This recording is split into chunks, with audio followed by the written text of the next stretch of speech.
science politique, qui ne joue pas le coup d'après, qui joue cette élection, ici et maintenant. C'est ce qui est important. Et qui aussi sont prêts. C'est-à-dire quand on voit les plans, par exemple, moi je prends un sujet, la formation.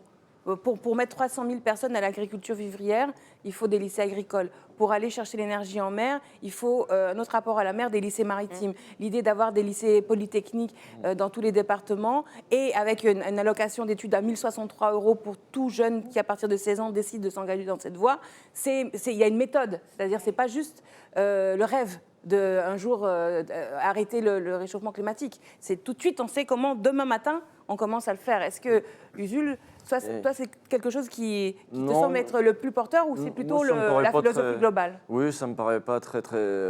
c'est pas le truc le plus efficace. C'est pas, on regarde le programme, ça a l'air plus sérieux que les autres, il y a plus de mesures. Non, les gens, y compris moi...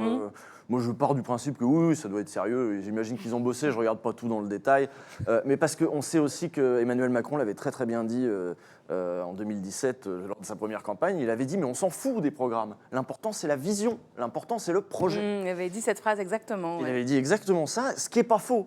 Donc, il faut aussi montrer sa vision, son projet. Et ça a été aussi une des faiblesses. Claire, tu parlais de est-ce que Jadot parfois arrive à faire un récit en fait avec ça, avec l'écologie, le capitalisme, ce qu'arrivait à faire Sandrine Rousseau avec l'écoféminisme, la prédation sur la nature et sur les femmes, qu'il y a un lien, etc. Est-ce qu'il y a un récit, est-ce qu'il y a une mise en récit du monde dans les meetings de Jean-Luc Mélenchon? Il me semble que si. Il me semble aussi qu'à l'extrême droite, ils ont un récit du monde. Ils ont un récit qui a une force. Qui est un contre-récit par rapport au récit officiel. Plutôt Zemmour ou tu trouves que ce récit... Qui je préfère? Non, mais dans ce récit-là. Oui, mais les deux. Zemmour ou Le Pen? Parce que c'est quand même pas exactement... Moi, Le Pen, je l'ai trouvée particulièrement discrète sur cette mais le récit, c'est le grand remplacement, c'est un récit en soi. C'est Zemmour alors plus. C'est les deux, de toute façon, c'est le même, c'est vraiment pareil.